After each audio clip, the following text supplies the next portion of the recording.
It's a mobile facility, because sometimes, you avoid the NIMBY problems. NIMBY not in my backyard, which in many places has now become banana. You know what banana is? Build absolutely nothing anywhere near anything. So the mobile facilities, but that's an idea. Or maybe it's just a little one in a local hospital or a community health center or something. But just trying to figure out the ways where you can just kind of maneuver. And there's getting together and thinking about clever political strategies and bringing people into the mix who have done this sort of thing in other political areas, right? Sometimes it's just guerrilla tactics. Sometimes it's just being really discreet. Sometimes whatever it might be. Secondly, the heroin maintenance stuff. People keep saying, well, heroin's not the big issue anymore. It's really more the stimulant drugs. So what?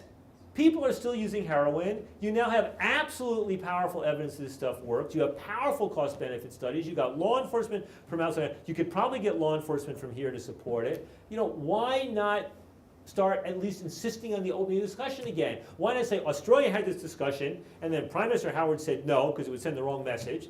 I always wondered about that. To have a research experiment would send the wrong message. What a bizarre idea, right? But now you have the evidence is conclusive, and there's almost no contrary studies being published in the major scientific literature. So the question becomes putting it to them again, and then as a dollars and cents thing. The dollars and cents thing is always so powerful. And then finally, the marijuana thing here, I just, I know this is not momentum. I know that this medical marijuana thing has never really found real traction here, and I don't fully understand it.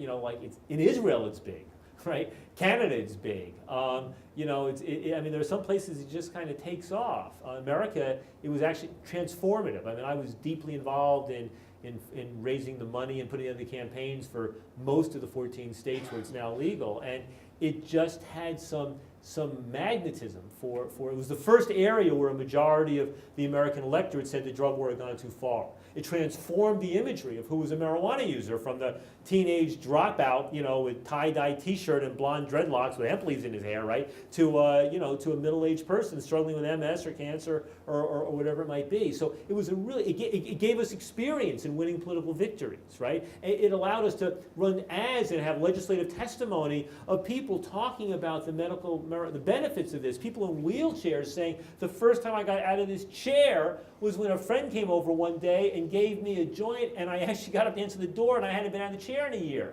Stories like, or parents talking about their children, or children talking about their parents.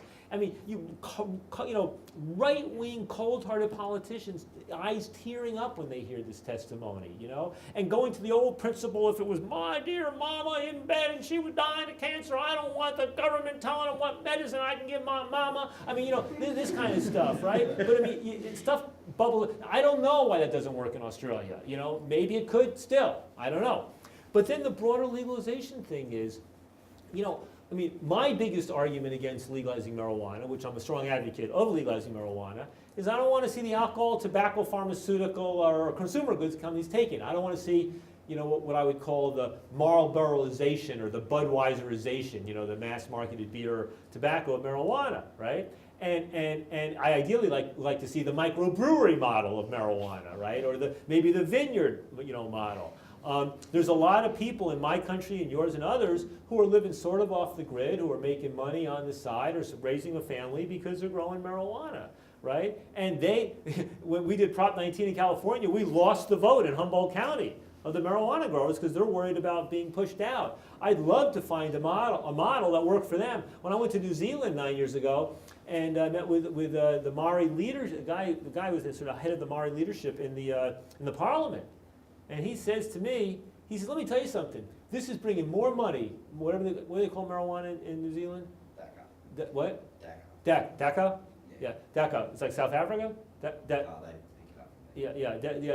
Daka. Daka's bringing big money into my community. And he goes, I'll tell you this, if you can figure out a way where you make it legal and my community's still making the money from it and it's not being taken over by the white multinationals, I will support legalization. Well, I don't know how one figures that out, but what I know is nobody's thinking about it right now. And so getting those conversations going about how one tries to make something legal, take it out of the criminal market without putting it into the, so that, it's the problem with alcohol policy, right? The stuff's legal, either you got the huge drug lords taking over countries, or you got the huge legal drug lords, your alcohol distillers and beer, right, doing their own thing and basically get in the way of public health policies. So, I mean, it's just my hope to encourage you to think that, but so much of this is about not just a specific initiative. It's about, when it comes to a specific thing, it's about getting smart and wily and savvy and looking at all sorts of new strategies. It's about, you just got to keep, you kick in 100 doors and all of a sudden one budges, and it may be the last one you thought that would, right? It's about lining up and figuring out the arguments with the conservatives, and especially playing on the arguments about the cost benefit. It's sometimes about the good old what would Jesus do, and appealing to the Christians on this stuff, right? I mean, it's about these coalitions that are so pivotal, because when you get one of those guys on your side, it's oftentimes worth 5 or 6 of the people on the left on your side, right? So it's that stuff, and then it's about the insistence on opening up the discussion. That let's forget about what we're advocating for. Will you just acknowledge, will you agree to include this broader array of options? So let me stop there, and then I'll answer any questions about what's going on in the rest of the world, what's going on in America, whatever, Prop 19, whatever you want to know. Okay? Thanks. Yeah. I'll give you a little update on medical cannabis in the country and the problems we're facing. Just say your name, by the way, so I know. Andrew Catalaris. I've been working in medical and industrial hemp since 1990. And pleasantly, we can announce last year we got a law change in this country which involved a huge, small effort. So we can actually grow hemp now for industrial purposes. The United States is now the only country in the world where that doesn't occur, which strengthens our thesis that they actually made cannabis illegal to get rid of hemp because of its industrial usage. That's another issue. Now, in the 1990s, when we were working with industrial and medical, it was relatively easy to get quality TV, or as much as you can get any quality in Australia, TV, radio and television, newspapers, right? But now, the Murdoch monopoly on press here is fierce. Even though it's a velvet glove, it's an iron fist inside of that velvet glove. It's a fierce media monopoly, rigid self-censorship, and a certain degree of moral cowardice on the part of activists. Right? They've managed to stigmatise or induce fear in people to a great degree, and there's simply no oxygen for the debate. Right? That's been our biggest problem. We were lucky to get industrial hemp through here. It wasn't by publicity-driven campaign, but by legal campaigns, tapping into international law, United Nations and things like that. Yeah. So we basically forced our way through a little crack. But you think the Murdoch control is the thing that's really snuffing out the ability to open this thing up? Completely. We've got a bunch of right-wing assholes as our journalists. We haven't got an independent thinking journalist that you can name in this country, right? It's fierce. I mean, America has a more free, North Korea's got a more free press than Australia. That's probably not true, Yeah, they don't actually, in journalism, they actually put up propaganda. They don't take even false ask news as questions. copy and just pass it on. It's pathetic, yeah. right? And there's no challenging it. I mean, I had a medical cannabis issue we took to the medical board. I had an 80-year-old in a wheelchair threatened with arrest by the judge if she continued her nonsense of saying that the cannabis helped her. Right? I mean, that's the sort of stuff we're dealing with. It really is a fascist country, but it's well covered over. Well, yes. So I've got a question about Prop 19. I was amazed too at the response to that, that obviously things are moving forward there. Do you think that it has moved forward because of the medical argument? It obviously has, but as a pot smoker, I'm more interested in the human rights argument, I suppose. I don't have a medical condition, I smoke because I think it's my human right. Yeah. Do you think that, obviously the wider communities ain't ready to go there yet? Well, we did some really interesting polling on that because I think it's the more we can get at that notion of this being, the way I tend to frame it, I tend, by the way, as a matter of rhetoric, to believe that it's better to frame this as a sort of negative right than a positive right. By which I mean not my right to do something, but my right not to be punished for doing something, right? It's like freedom of speech. It's not my right to say anything I want. It's my right not to be punished for the words that come out of my mouth, right? And the same thing with freedom of speech, press, religion, assembly. And so I'll say, I won't say my right to put anything about I want in my body. I'll say it's about my right not to be punished for what I put in my body, so long as I don't hurt anybody else. You guys have your person, you bang on about rights a lot in America. Yeah. Right to gun ownership. A lot of people own a gun because it's their right. No other reason. Yeah. So how come the same argument can't be used? I suppose. Well, I mean, what I was going to say is, so we actually tested. We asked people about the ones who voted for Prop 19, why they did so, and what you find is about maybe 10 or 15% come down with the right argument, the rights argument. that it's my own body, it's my own business, that they do that. And for some of the people, though, it's important, some of the people giving money to this, it also is one of the things motivating them. You know, so there's a, you know, I've been able to connect with some of the young Facebook guys recently, and you know, they care about personal freedom. I mean, you know, they one or two of them I've become friendly with, and they ask me how I describe my political philosophy. And I say, well, I would describe myself as a social justice libertarian, right? By which I mean that I care a lot more about issues of economic, you know, freedom, equality, economic equality and justice and fairness than most libertarians do, right? Because they're not concerned at all with distribution of wealth and things like that. But I care a lot more about freedom than a lot of traditional liberals do. I mean, one of the things that really upsets me is somebody who personally is more grounded in the sort of, you know, left center of the political spectrum. It's that liberals in America, you know, liberals in America, by which I mean the left, right? Not the, you got that right there, right? That the left in America, I can go and spend all day at a lefty or progressive Democratic and the words liberty and freedom will not be used once.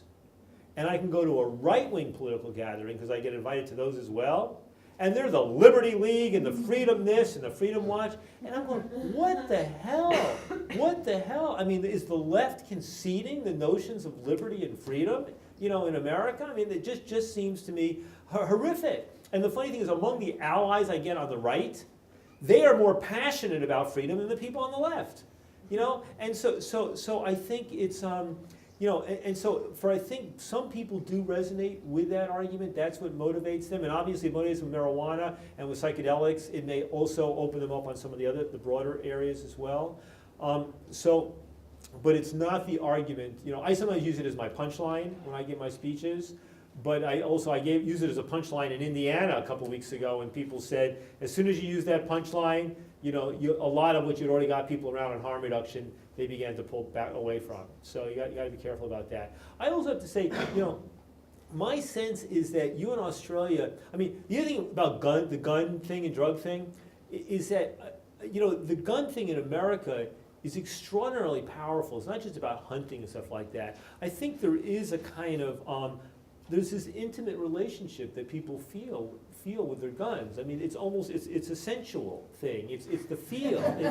But it really is. I mean, I'm a New Yorker. I don't relate. But I mean, I know people who, you know, that feeling of the gun and the weapon in your hand. It's a very, very powerful, emotional, physical, sensual, intimate feeling that goes deep. Plus, we have this tradition of you can never ultimately trust the state. And tens of millions of people see that way, and sometimes there's reason to look that way. I mean, you know, we got millions or tens of millions of Americans, you know, who believe the black helicopters are coming any day. You know, the government, you know, but the government's doing a lot of crazy shit, and so, you know, I'm not saying they're right, but there's enough stuff that goes on that makes them their paranoias are mostly paranoid, but not totally right. Unfortunately, the drug thing, because look, for huge numbers of people, I sometimes think that the relationship that some of us feel with respect to our drugs of choice, there's that same kind of intimacy about it. You know, there's an intimacy, a sensuality, there's something that just feels so deep. And in a way, I think if you want to understand the gun thing in America, it's understanding that they feel about their guns the way many of us feel about our drugs. You know, it's that sense. And like, the government, I just don't really trust them to be involved in this relationship right here, you know, right? The thing that horrified me was somebody was telling me the other day that routinely you have dogs, like at concerts, stuff like that, and if they smell marijuana on somebody, you can be stopped, and if, you know, but you get sanctioned, but then if it's a second or third time, you can actually get in trouble, or if the cops want to bug you. But the notion that you have drug sniffing, not just at airports. They don't actually work, those dogs. They It's don't- just an excuse for them to search you. Yeah. Yeah. But I mean, I don't believe they do work. so, They work for I've me been done once. one too. But Yeah? I don't believe they actually sniff me. Some are better than others, obviously. Oh, you mean so I could have carried a drug with me on the plane tonight? I don't think it might work for marijuana, but like for Oh. what I was carrying. I Yeah, don't no, think but so much this is about marijuana, right? Marijuana is the majority of the arrests in your country and mine. Marijuana is about young people. Marijuana is the drug that millions of people are using, right? But I mean, it seems like in Australia that's just been accepted. I mean, but the notion that you see the movies about like Germany, Nazi Germany, and dogs and stuff, right? They And go for all the yeah, clubs